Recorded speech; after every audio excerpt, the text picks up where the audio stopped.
Hey, what's up, folks? Welcome back to On Texas Football. I'm lifetime Longhorn Rod Davis. Pleased to be joined by the coach, former high school football coach at Bernie, Capel, Brownwood, Rotan, Belton. Also played college football at Abilene Christian. Coach there, multiple stints, but also was on the staff at the University of Texas for multiple head coaches. Now you can catch his work at ShipleyRanches.com. It's our coach, Bob Shipley. What's going on, Coach? How you doing? All good. What's up?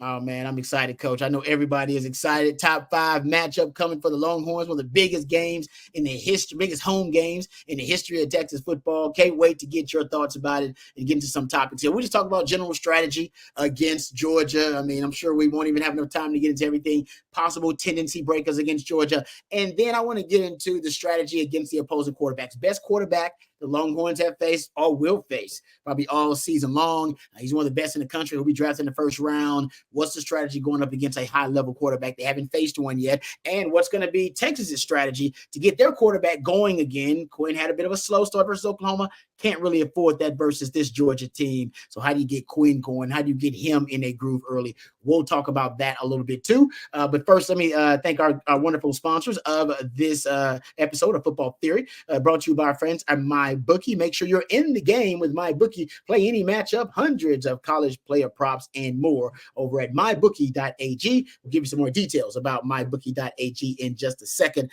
But first, I want to get into this matchup with Coach and start talking about it. Obviously, Coach, the most, I think the most talked about, the most notable of these matchups is the brilliant offensive mind of Steve Sarkisian versus the brilliant defensive mind of Kirby Smart. So that's the matchup I think that we'll start with, talking about that Texas offense versus that Georgia defense. But this is not the Georgia defense that we've known, right? It's still a really good defense. This is a top 20 defense in terms of scoring defense. But they're not very opportunistic. They don't make a lot of splash plays. You go look at it. I was actually talking to CJ about it.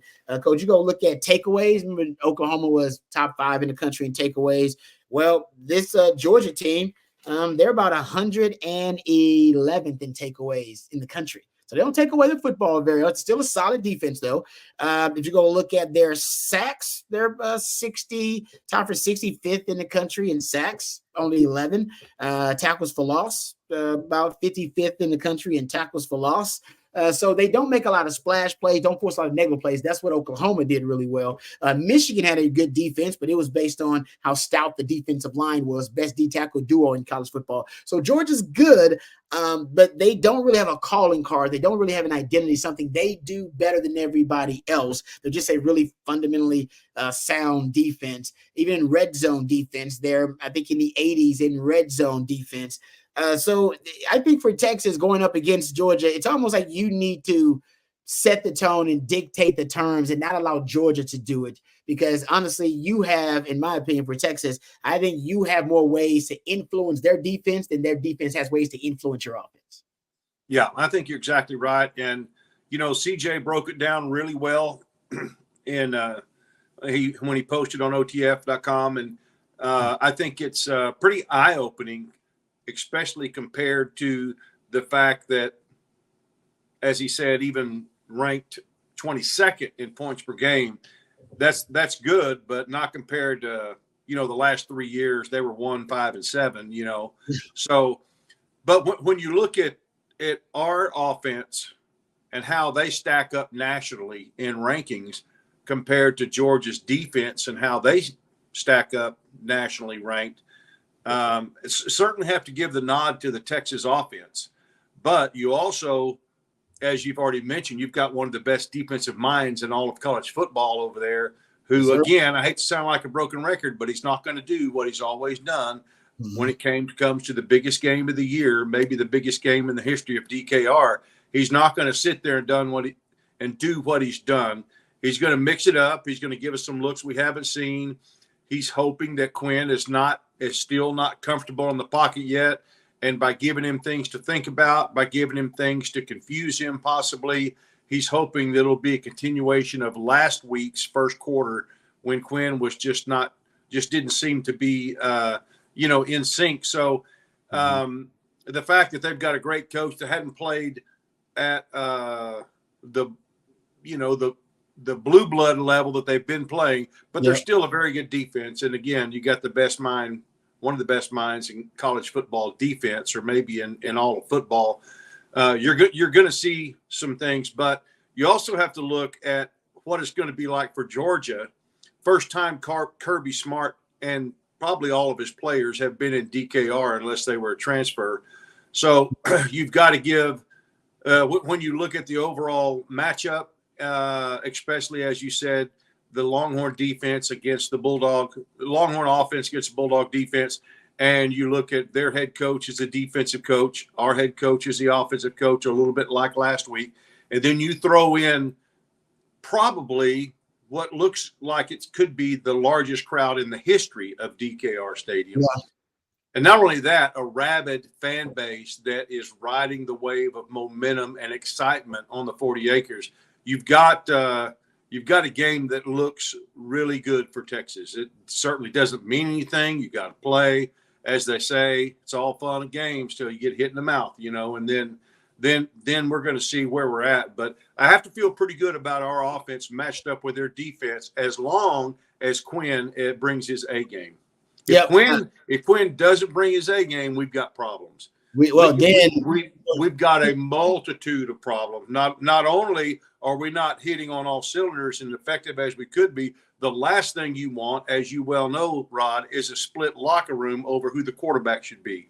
So let's all hope and pray that Quinn is 100% ready to go and has a great game, which is I'm predicting he will, because like we said before, dog, you've already showed us what you can do in big games. We've seen it, so don't give him his nerves and stuff. You went in Alabama last year. Come on now. At Michigan. Yeah. And Michigan. Yeah. So we know what he can do. So there are a few people taking some shots at Quinn, but as you and I talked about some other players, but it relates. We don't know what's going on behind the scenes. We don't know everything he might be dealing with. It could be something totally unrelated that he's, he may have been sick, or you just don't know. So you have to write it off as he was rusty, nerves, whatever.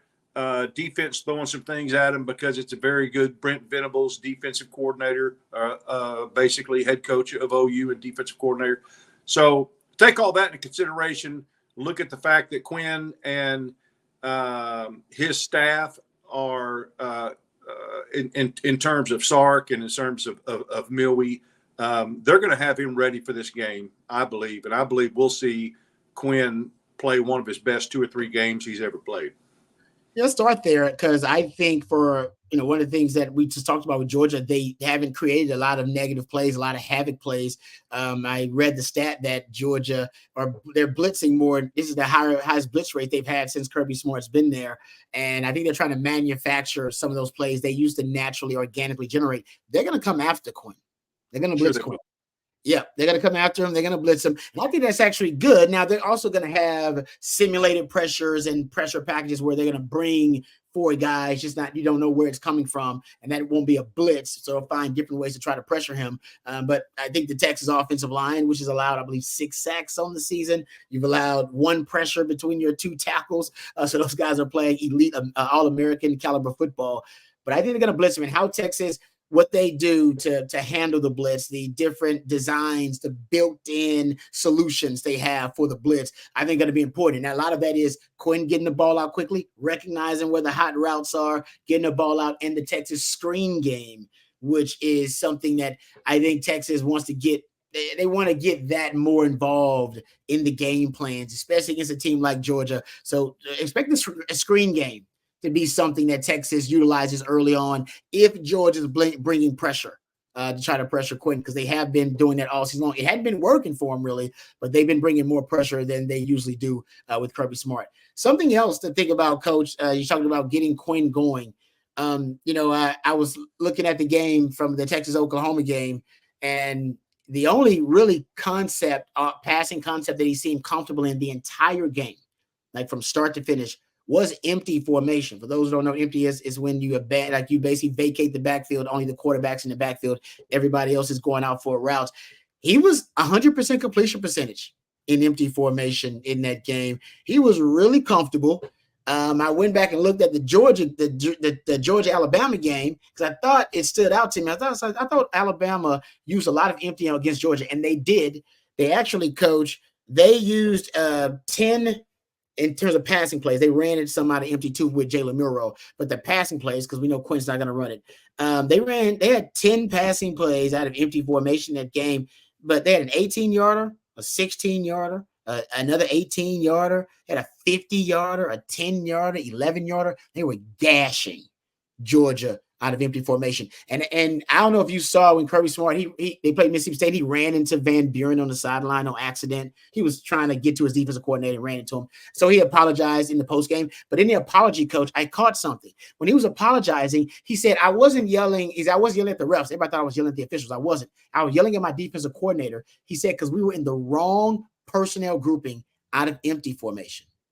He said we were because Mississippi State ran a little bit too because they saw the success Alabama had in it. I'm telling you, if you want to get Quinn in a comfort zone and get him going early, don't be surprised if empty formation is something Texas will use.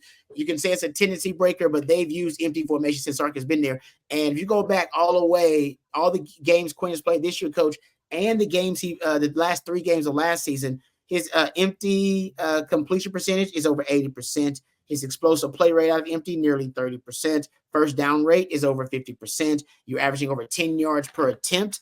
And to me, that translates from, or at least is consistent from year to year. That may be something you see because Georgia they don't have a lot of vulnerabilities, but that's been one of them. Yeah, and I like that too. I don't think that's going to be bad for us if they do that. First of all, especially if we're in empty, if we're shifting and motioning to empty, like Kirby was saying, he may not have the right personnel in there that he wants for empty, and so you're going to limit to a couple of defaults. There'll be a couple of default calls that they'll make, probably based on the formation. Could even be specifically as to who is in the formation and where they're at to get the matchups that he wants, but I don't think it's that bad because you're probably going to see, if they're blitzing, you're probably going to see Quinn getting rid of the ball quicker, which is not a bad thing because he's a rhythm guy. He's a guy that's got a quick release. He can throw that ball on a rope. Sometimes that's when he's in his element. And then you add on to that the fact that our receivers have so much speed and quickness and explosiveness out of their routes and their cuts. You're going to have some windows of opportunities to throw the ball, in my opinion. I also like to be able to run the ball during blitz because you slip by him and the defensive backs are running deep with the receivers. There's nobody to stop the ball carrier.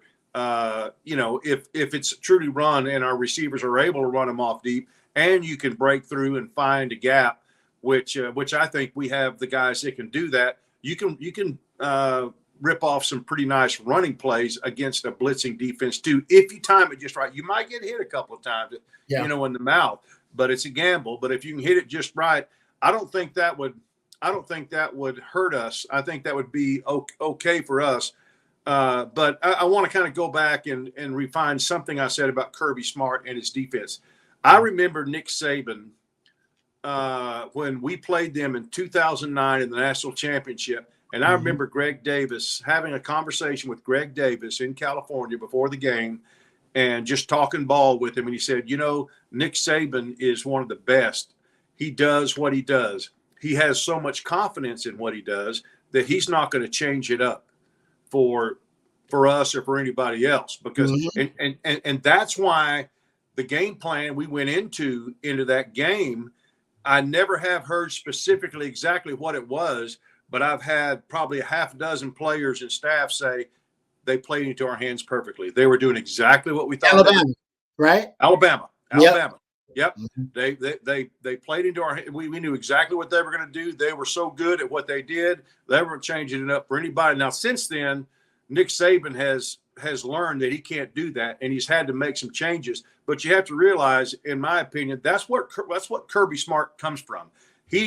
There's a little bit of honor and valor in saying, this is what I do, and I do it really well. I don't have to change up a lot of stuff for anybody because I have a great system, blah, blah, blah. He will change up. He will not make wholesale changes. You will not see him do what the Oklahoma offense did against us or tried to do last week with basically a whole new offensive package. That's not Kirby Smart. He believes in what he does. He'll have some wrinkles in for us to hopefully be effective, hopefully try to disrupt what we're doing, but he won't make wholesale defensive changes. That's not who he is. He's too comfortable and his players are too comfortable in what they do. I love that, Coach, because that is good news for Texas. Because one thing Sark is brilliant at is, with that opening script, he's almost trying to figure out what the rules of your defense are. He's trying to diagnose the rules of your defense. And once he deciphers what the rules of your defense are right around that second quarter, that's when you get him tinkering things, just like that Oklahoma game. And he finds the rules out, and then he violates those rules on offense. So, yeah. And to your point, Coach, I heard Nick Saban, you just reminded me, I pulled up this quote because Nick Saban said this in the offseason, and I thought to myself, this could be interesting, and this could be really advantageous to Texas. Here's the quote. He was talking about Sark. This is Nick Saban's quote from the offseason. He said, quote, "I kind of always hated playing against Sark in practice for several years, as well as when we played them the past couple of years, because they do such a good job with what I call squeeze splits. We play in this day and age where people take these huge splits like Tennessee, which that's a problem too. Players, especially DBs, are not used to playing when you have squeeze splits because you put them in unfamiliar positions, whether it's run, support, or how they cover." He said, when you're in squeeze splits, how this can take a guy to that side of the field quickly, which messes up your pattern matches. So I always hated playing against Texas, and Kirby Smart has got some of the same issues that we had. Literally just what you brought up, Coach. The defense, they're cousins. They're related. They may change some of the details, but philosophically, they're very similar in terms of how the defenses are structured and built. And Sark knows that defense because he knew the Nick Saban defense really well from practicing against it and playing against it. And this is the chess match. Kirby Smart knows that Sark knows. So does he try to change the things up, knowing that Sark knows some of the intimate details of that system? I can't wait to figure out. But those squeeze splits, for those who don't know, those are just compressed, condensed sets. Those formations that are really close together, close to the line of scrimmage, that Sark likes to use. Reduced splits of the wide receivers, flex splits of the tight ends. And what he's saying is their pattern match coverages. Basically, it disrupts them and it violates the rules of their pattern match coverage. You're supposed to be able to pass off receivers when they declare their routes, but when they're so close together, it's hard to determine when they've declared a route. You need them to go vertical to declare a route with all the pre-snap motions and shifts, and when they're very close and condensed together, it's hard to determine, has he declared, and when am I going to match this guy? Because they play a lot of match coverage. So Sark knows that, and that's why he'll use a lot of those condensed, compressed sets. Also something to keep in mind. But I'm glad you brought that up, Coach. That was a really, really good point. Something else that I think is going to be important, and then we'll jump to the other side of the ball, talking about the Texas defense versus that Georgia offense.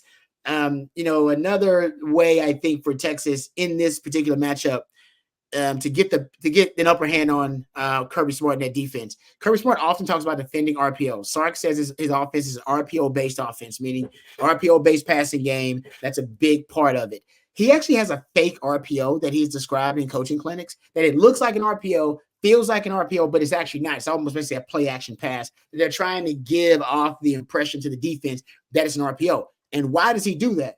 Well, Coach, I wrote this down because Coach Smart talks about it. He says they play their safeties at a different depth when they play against RPO-based offenses. Usually their deep middle field safety, he says, is between 15 to 18 yards. But when they play an RPO-based team, they put them at 10 to 12 yards, and they put them on the hash. And he said they shuffle to basically to the midfield, to be the middle field safety. And if they read run while they're shuffling to the middle field against an RPO team, they automatically take an angle down toward the line of scrimmage, but the angle is to cut off the tag route.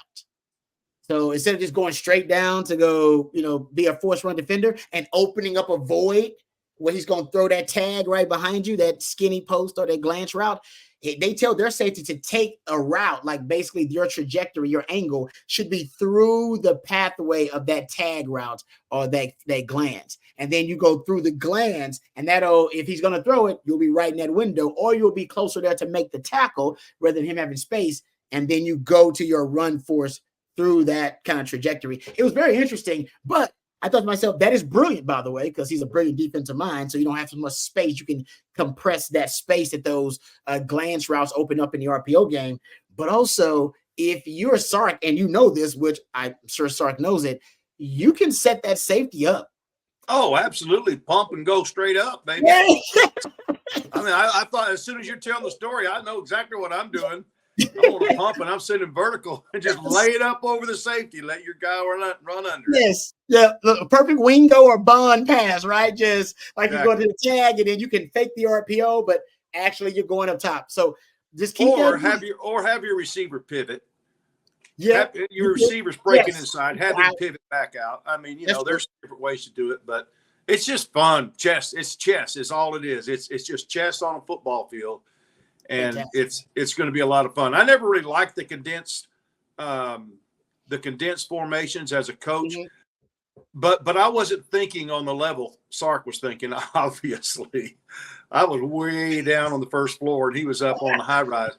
But I just thought you're bringing in more defenders, and so it's harder to run the ball because you've got more potential tacklers. But I was thinking in terms of I want to break every run for a touchdown. I never had the mindset, I just want to get 5 yards. Bull crap, I want to score. I want to score on every freaking play if I can. So even though you've got more guys in the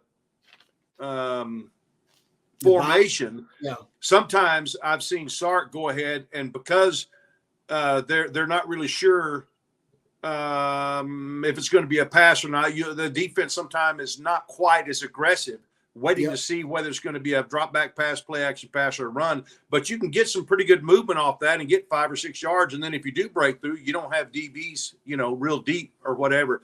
But it also, of course, enables you to run some mesh, not mesh routes, but some rub routes and stuff with those guys that make it incredibly hard for defense. I never was that big on it, but I love the way that Sark is using it. And I think the fact that it gives Nick Saban trouble is certainly tells you all you need to know about it. I totally agree. If Nick Saban, the GOAT, don't like it, let's run more of it because if he can't figure it out, nobody's going to figure it out.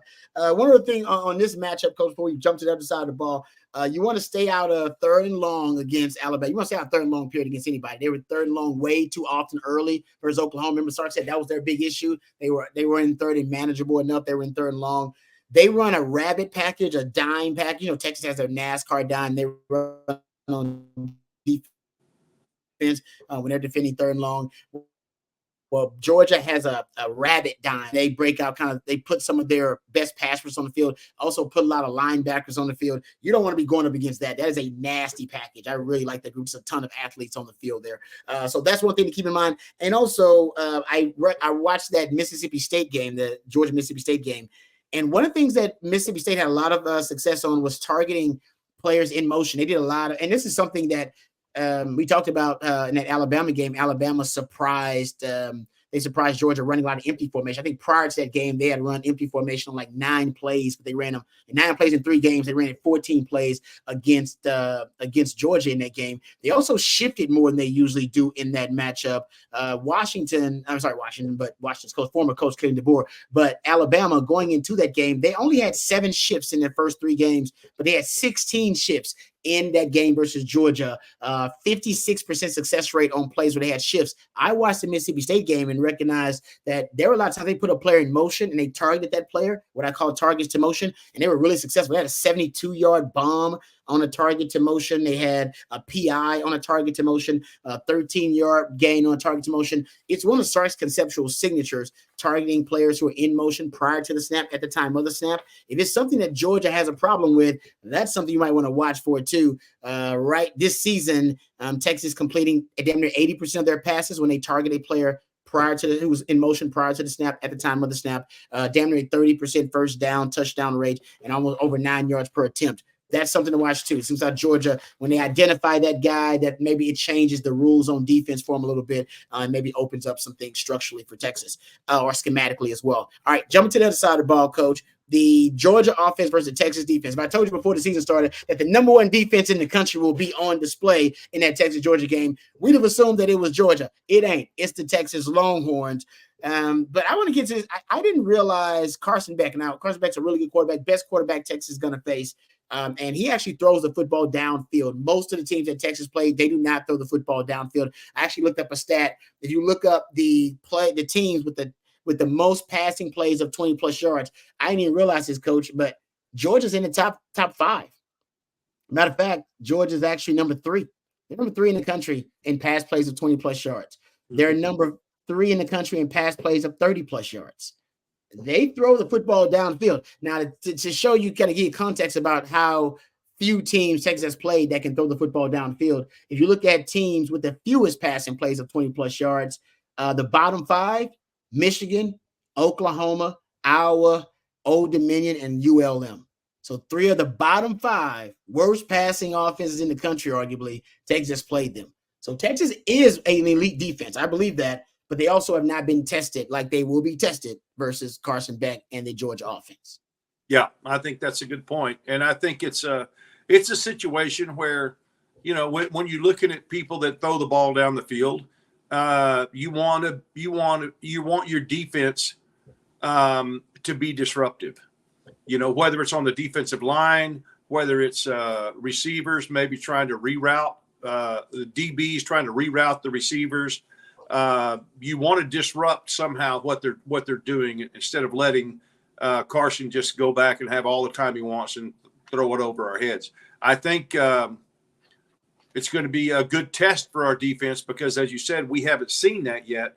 But I wonder if we're going to bring help with safeties over the top. I wonder if Johnny Nance is going to be dialing up some blitzes with PK and just doing some things that maybe Georgia hasn't seen us do to be disruptive to them. And that's not just a secret of this game. That's a secret to any big game that you're playing against a team that's going to throw deep. You want to be disruptive. You don't want to let them get so. I look for us to bring some more pressure, to bring some more exotic pressure that maybe Georgia hasn't seen, and potentially get some help with safeties over the top.